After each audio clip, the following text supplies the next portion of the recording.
another Easter. Here in essence is what we're focused on in this series. Some words that Jesus spoke at the very end of his ministry during some of his last days on earth. That being our focus. Week 1, we talked about some words that Jesus spoke in the midst of his arrest. Those words were, I am he. Or translated in the Greek, I am. And we said those words are always really important for us because they point us to Jesus' true identity. Not some great teacher whose teaching we need to follow primarily. Not some prophet among other prophets who can tell us what God can do and what can be ahead for us. Instead, who is Jesus? God incarnate. And we said week 1, when we claim that reality, I am, when we claim that reality, that then can shape who we are as his followers, or can help us to better understand who we are supposed to be, our true identity in Christ, because of his true identity. Last week we then looked at a conversation that took place between Jesus and a man named Pontius Pilate. Oddly enough, to some degree, the words we looked at there were these, you have no power. And yet in the midst of looking at those words that Jesus offered to Pilate, we looked at those words in order to better understand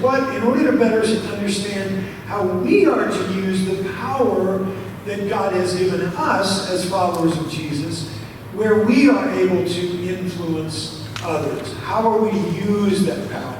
God gives us a glimpse of that in the midst of that.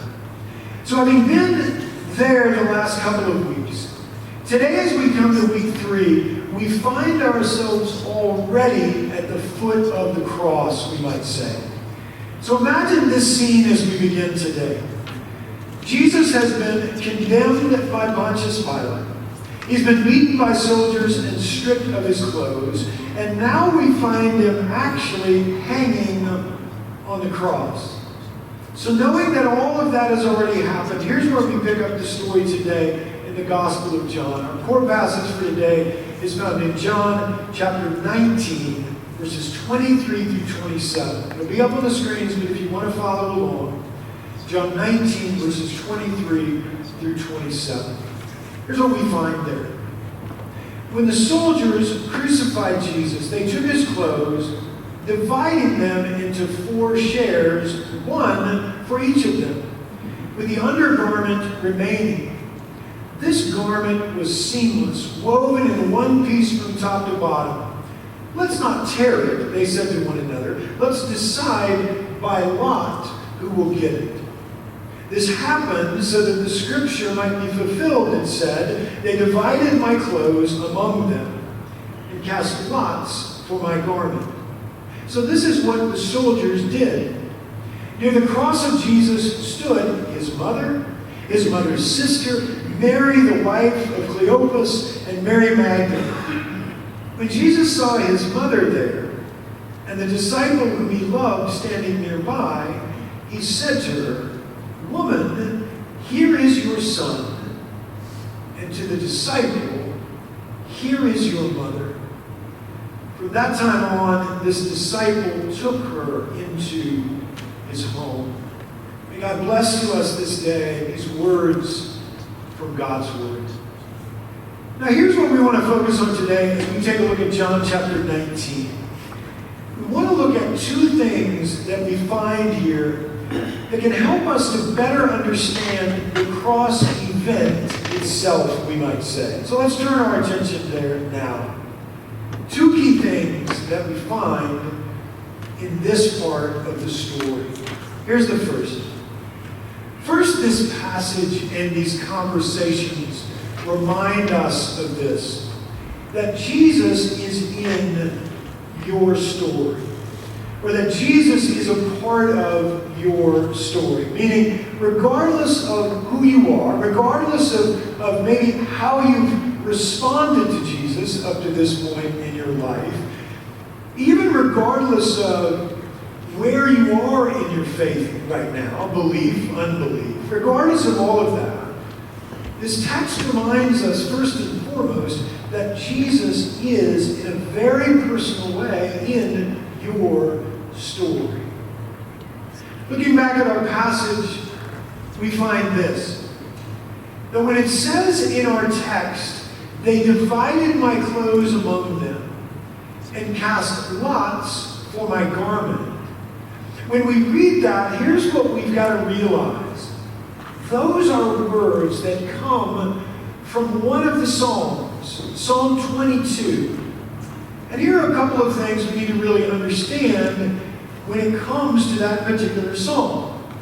First off, Psalm 22 is a very different kind of psalm in that it's not primarily a song of praise, nor is it primarily a song of lament, where David is crying out to God because he's surrounded by enemies, or where David is crying out to God as a way of confessing his sins. Not primarily a song of praise or a song of lament. Instead, what we find here is a psalm that is primarily prophetic in nature. What does that mean? It means Psalm 22 reveals to us some of the things that really are going to take place at Jesus' crucifixion. So first off, we've got to understand that. But then secondly, we need to understand this as well, that while this psalm is certainly written from the perspective of the psalmist, it could have been written from the perspective of Jesus in his very last hours. Now, while we're not going to read all of Psalm 22 today, we do want to take a look at a few key verses, because as we get into this, even just a little bit today, it begins to help us make that connection between these words and Jesus on the cross. For example, in verse 1 of Psalm 22, we find these words. If I had offered these words up today, you would have said, I know them. I find them in Matthew. I find them in Mark. We find them in Psalm 22. In verse 1, we read this. My God, why have you forsaken me? Probably words that are familiar to all of us today. Because they are words Jesus offers hanging on a cross. Again, we do find those in Matthew 27, in Mark 15. But where do we also find them? Here in Psalm 22. Or consider what we find in some other verses. In verse 7, for example, it says this. All who see me mock me. They hurl insults, shaking their heads. Or then in verse 16, we find this. They have pierced my hands and my feet. And then, of course, in verse 18, we find the key verse that we're looking at today. They divide my clothes among them. And remember, we're not reading here from the Gospel of John. Instead, this is Psalm 22. They divide my clothes among them and cast lots for my garment. Again, clearly this first half of Psalm 22 does what? It points us to some of what Jesus is going to endure on the cross, as he willingly allows himself to be mocked, and as he willingly allows them to pierce his hands and feet, and even as he willingly allows them to divide his garments, these soldiers, as part of his pay, as part of their pay. And yet, as important as the first part of Psalm 22 is, it's the end of the chapter that we need to especially focus on today. Because there we find this, in essence, the purpose for all of this suffering. Starting now with verse 26, the psalmist tells us this, that because of this suffering, because of this death, this is what will occur. Again, here are verses 26 through 31. The poor will eat and be satisfied. Those who seek the Lord will praise him. May your hearts live forever. All the ends of the earth will remember and turn to the Lord, and all the families of the nations will bow down before him. For dominion belongs to the Lord, and he rules over the nations. All the rich of the earth will feast and worship. All who go down to the dust will kneel before him. Posterity will serve him. Future generations will be told about the Lord. They will proclaim his righteousness, declaring to a people yet unborn, he has done it. Meaning he has defeated death. He has redeemed us of our sins. He has, in other words, given us a hope that will never fail us. Now, here's why we start with this today, saying Jesus is in your story.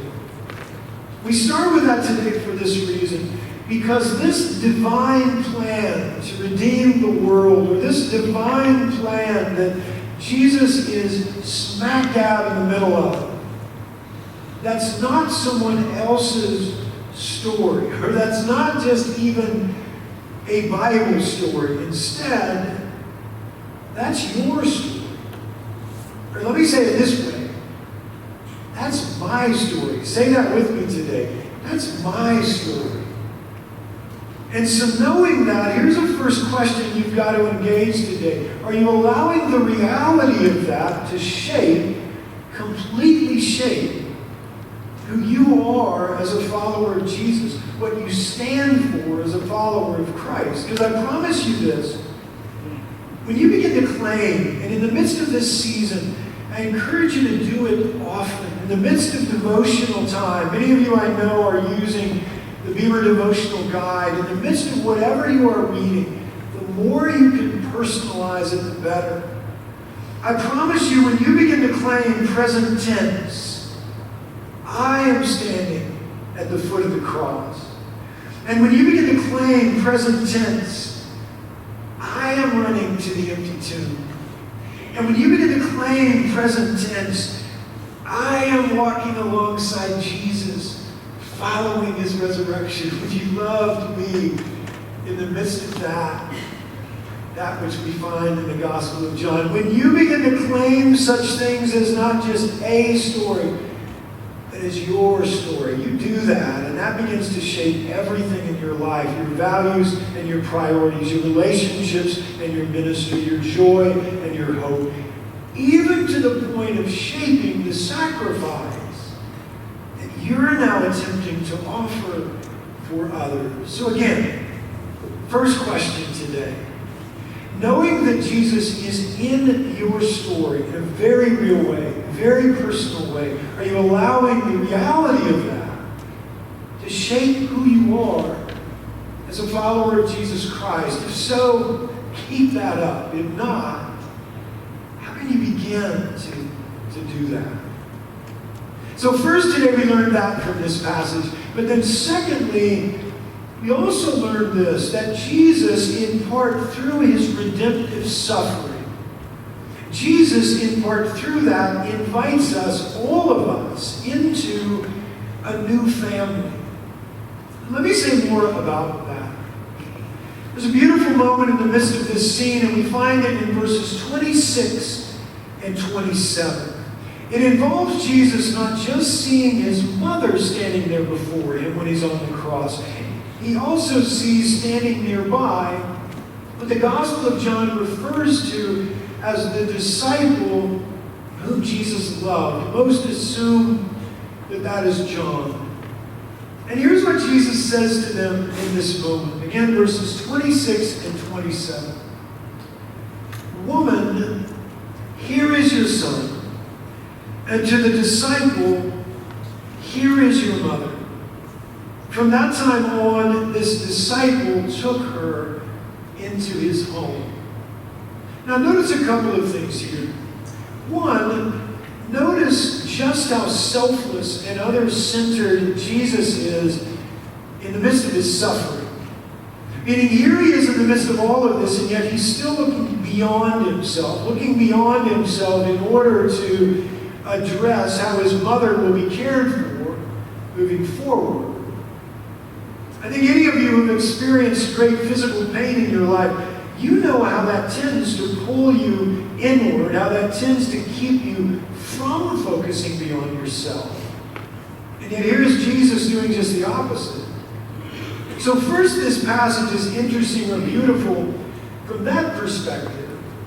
But then secondly, there's something much more significant going on here as well that I don't want us to miss, and that is this. First off, Jesus' mother only appears one other time in all of the Gospel of John. That's at the wedding in Cana. The wedding in Cana is an event that clearly marks the beginning of Jesus' ministry. And so because of where we find her in these two spots in the Gospel, also because Jesus calls her woman both there and here, that leads us to believe, rightly so, we need to look at these two moments together. And when we look at these two moments together, here's what happens from a symbolic standpoint, yes, but a critical standpoint as well. When we look at these two things together, here's what happens from a symbolic standpoint. We begin to realize that Jesus' mother here, in part, represents Jesus' earthly ministry up to this point, beginning to end. Now, conversely, the disciple whom Jesus loved, he will still appear one more time in this gospel. And that will be as a witness to the empty tomb. So some see him, again, rightly so, there's great symbolism here. Some see him now representing this. All that is to come once Jesus is gone and the early church begins to form. So here's what that very real symbolism, as we take it in, here's what that means for us. It means when the beloved disciple takes Jesus' mother to his own home, that's not just a word about her being cared for. Instead, that's also a word about how this new family, this family Jesus invites us into, that's also a word about how this new family is becoming a reality even at the point of his death. Guys, when we fully understand that, when we fully claim that, that leads us into a second question today. That second question being this: have we, if we call ourselves followers of Jesus, have we fully entered into this new family that Jesus provides for us? If so, how's that strengthening us? If not, what can we do about that? Today, as we close, having zeroed in on the words, "They divided my garments," having dealt with that earlier, here are the words, Jesus' words, that I want you to carry with you into another week. They are these: here is your son, and here is your mother. And I want you to carry these words with you today as you continue your journey to the cross. I want you to carry these words with you today for this reason. Because as much as those words seem like they only apply to that moment back then, they actually still apply greatly to our journey today, right? Because they remind us of the family Jesus calls us into. So first off, carry these words with you today as you leave, but then secondly, with those words in hand, then ask yourself these questions. One, how are you currently connected to your Christian family? Perhaps through worship in terms of your being here today, but how else? Through Sunday school? Through an evening class? Through a small group of some type, through a group that you serve alongside? First, how are you currently connected to the family of Christ? But then as you process that a bit this week, then also do this. Either give thanks for what you already have in your life, or what you've already found in this body, or perhaps another body of Christ. Either give thanks for that, or do this, and I mean it. Email me with your thoughts as to how you think you might be able to do that. Because if you lack a connection like this in your life, then gosh, we'd like to help you find one. Having said that, very specific example from a few weeks ago. A few weeks ago, in the midst of our membership class, as I was thinking about the body, as I was thinking about how, as new members come in, they need to find that connection to the family. As I was thinking about that, and as I was looking at them, I began to imagine in my mind's eye, gosh, I think, this might be what works best for each of these individuals. Now, 3 of them, I think, about a third of them, I think, have already found that. And yet, as great as that is, you can guess what our goal is, right? Our goal is that all of them and all of us might find that. And so again, with that in mind, with that example in mind, what might best work for you? If you don't have this in your life, get in touch with me, because I would love to journey with you as together we try to find this part of discipleship for you. Let's pray. God, we know that you do not call us to walk alone. We know that many people, as they embrace what you've done for them in Jesus Christ, they tend to think kind of on an individual level. I've got mine. God, we know that we are called to walk in community. In the midst of the beautiful gift of the cross, the beautiful gift of our personal salvation, you still call us to walk together. God, even as we strive to find that deeper connection to your family, that deeper connection to community, God, even as we strive to find that, working together to do that, help us also to be thinking of others, maybe those especially on the fringe who desperately need healthy relationships, people who care about them. I thank you in the midst of this Lenten season for blessing us with your word and with this time together. We open our hearts to what you've said to us.